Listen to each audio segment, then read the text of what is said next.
We joined Justin SNAITH this morning at SNAITH Racing, and just to mention, there's a bit of rain about. We've had early rain in the Cape, so Justin, thanks for joining us on a wintry day. But let's jump into it. You've got 4 runners in race 1, the first in Montreal. Can she improve on her first run? I think she's probably looking for further, but I think in this type of field she might find it very difficult. Glittering Garland, the first time the Vercingetorix filly with Craig Zakiap. How will she go? I think she'll probably need a run or two. She's quite a immature type, may just need her first starting. Richard's aboard Below Deck. Will she enjoy the step up over the 1400? Definitely. She's doing well at home. I thought her first run was a great effort. She came just towards the end of the race. She started picking it up, and certainly is going to come on from that. You can expect her to go, I'd say, certainly in the placings, and could easily pop up. I haven't seen the field, and if there's a hottie, then obviously that makes it a bit more difficult. But certainly this is a filly that I'd be surprised she didn't go close. The last of the runners, Red Moon Rising Grand Finica come. She's also just had the one run experience. Has that put her in good stead? Definitely. She's one of those horses that drew wide, and we had to give her drop her out from a wide draw, and she ran on nicely. Certainly got to go into everything. Could actually be right there. I think there's going to be a big improvement from this for the punters. This is the one that will make the most improvement. Race 2, the 2 runners, first them 4 Jacks. Grant Up, he ran a competitive race on debut. Rested, will he need the run or could he be competitive? I'm not very happy. I think I've brought him. He went a little bit schinsel on me. I took him for a gallop at Durbanville in a big prep for him to run a big race, and he actually just went schinsel. The ground was very firm. I might be bringing him back too soon. There's a chance that I might scratch him. I'm going to look at the next couple of days and make sure that I think it's the right race for him, and he's going to run a good race. So as I said, if he runs, certainly a big runner, will go close. I am thinking quite heavily on maybe scratching him. The other runner that you've got Richard up on is Kioma. He's got the experience under his belt and generally runs close up.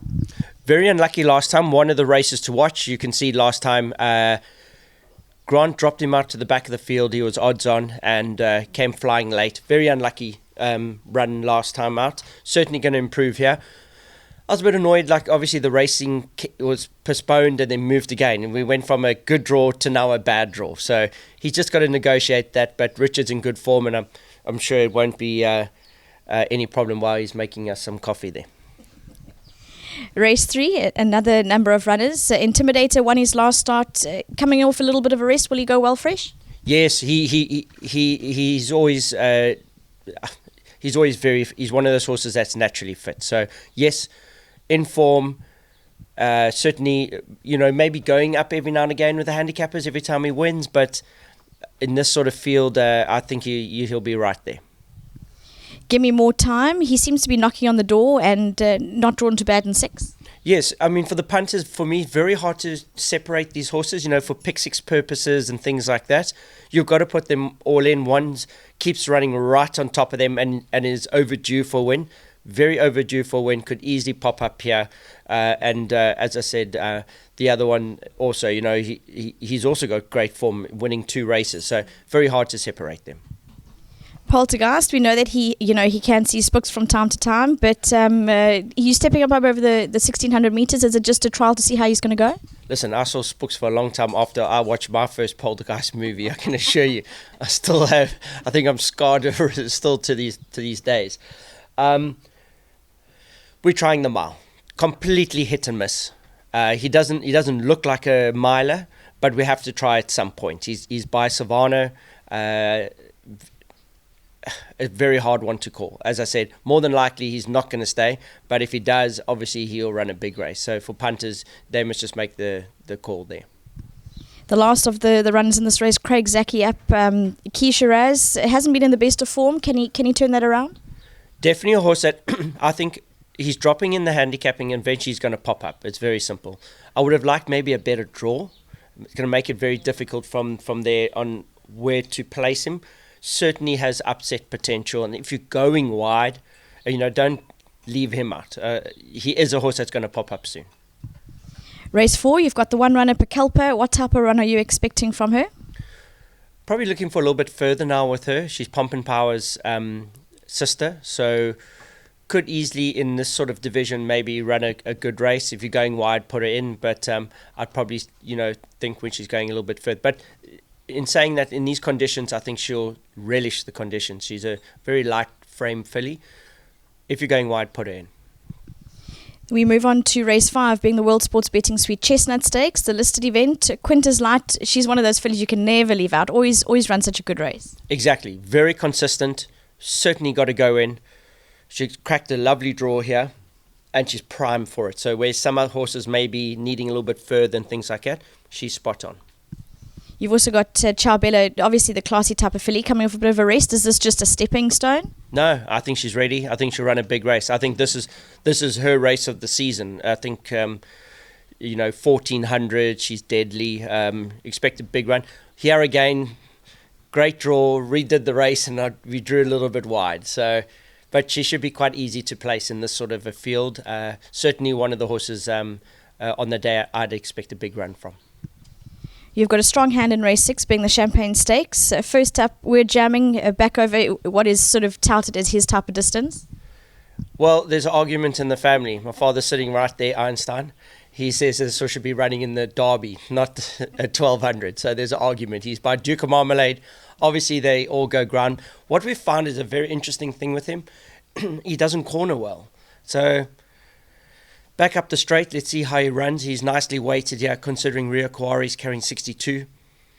Very interesting run in this race. Certainly, maybe a horse you've got to put in. It is a tough field, but we just want to make sure that, yes, he's a sprinter, or no, he's not. Speed Machine, Grant's aboard. He looks to enjoy the soft going, which is obviously cherry ripe for this current season and weather we're experiencing. Exactly. You've got to put him in. This horse in the wet, just go look at his runs. If you look through the form, in the wet, he doesn't win. He wins by 5, which has been actually his downfall, because when the ground firms up, he can't carry the rating. So when he does win, he wins easily, and then they jump him up, 8 points. And then in the firm ground, he just doesn't have the same ability. So big runner, got to put him in. If he has a bit of luck in running, we'll be right there. You've got Satchdef coming off a lengthy layoff. Is this a prep run for him? Yes, completely. We'll enjoy the ground, but I'd be very surprised if he popped up to. Listen, if he keeps on the pace, I'll be happy, because it's a long rest, and I just want to see him finish, and he'll be given a very, very kind ride. Then you mentioned Rio Kawari, obviously in brilliant form, and nice to see him back to what is his best. Yes, I really believe he is. I think Rio's as good as he was, at the moment, than he was last year. He's got no excuses. I don't like the draw. I certainly don't like the draw up the straight. I mean, I'd rather be drawn wide around the turn than drawn wide up the straight at the moment to Kenilworth. So we're going to have to drop him out from that draw, and he's going to need a little bit of luck in running. 62 kilos, big weight to carry in the soft. But in saying that, he's in great form. Expect a good run, but he has got the 62 every time in these type of races does concern me, just because of some of the lighter weighted horses. They got no excuse to pop up, which makes it an exciting race.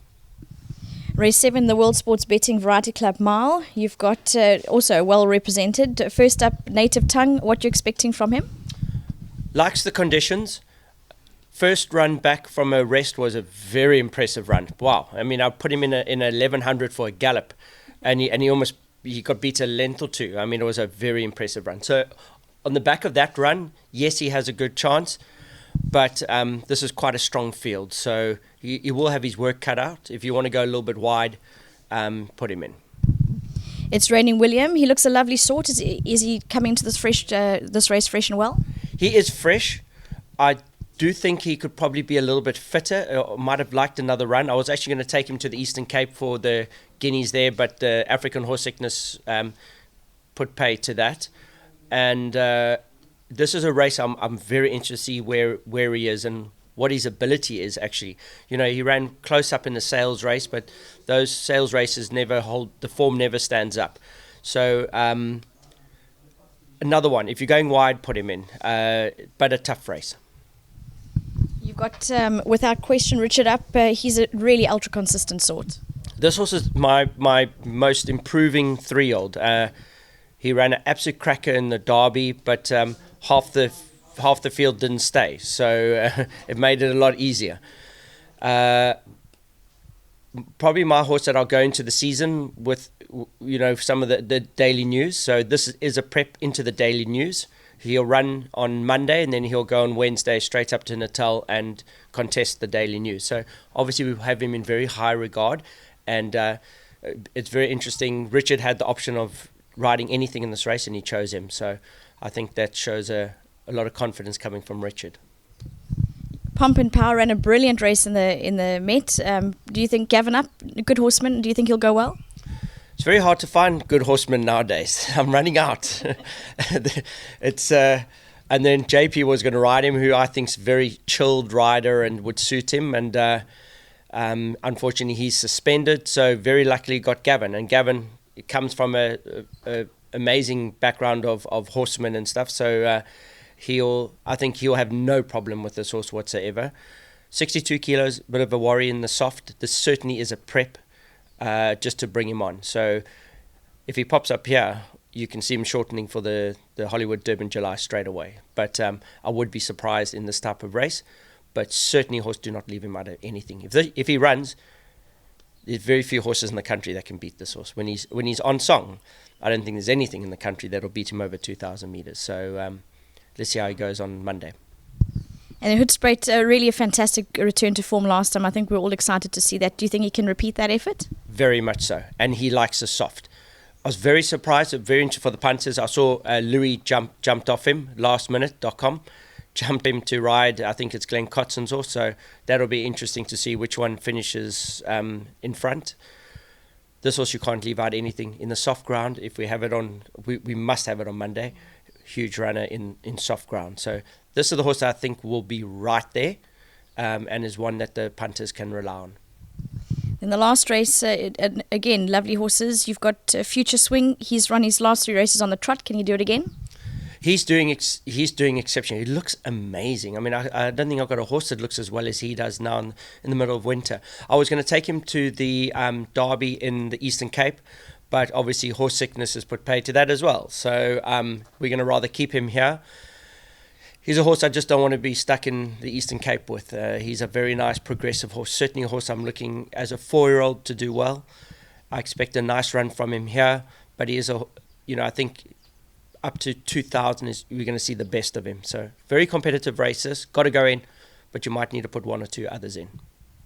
Talking about 1 or 2 others, Nevada King produced a bold effort last time. Can he do it again? Yes. I do. He's in good form. He's doing well. Certainly got to go in. They're all progressive 3-year-olds. Some of these never got penalties in the Derby, whereas others got slaughtered. So they're all doing well now. All the ones that never got penalties. So you got to respect that. And you've got Craig Bantam aboard. Keep It Secret. He's been running close up. Was his last maybe his best? No, he's so close to running a big race, and he's just the unlucky horse in my yard. But he's very close. He's dropping in the ratings. I think if don't go out the lost, don't go out the lost. You might, if you're going a little bit wide, put him in. He'll probably be good value for money. A lot of people see Craig on and think, oh well, it's the 3rd choice and things like that. But on a day like that when the ground's soft, he could always pop up this horse. He's just one of those. Like Q Shiraz, it's going to come a time they're going to, run a big race. So you may have to just go a little bit wider. As I said, don't go out in the last. Justin, all the best. Great, thank you very much. Justin's got a lovely strong hand in the first leg of the winter series, so keep an eye on his runners and take note of his comments.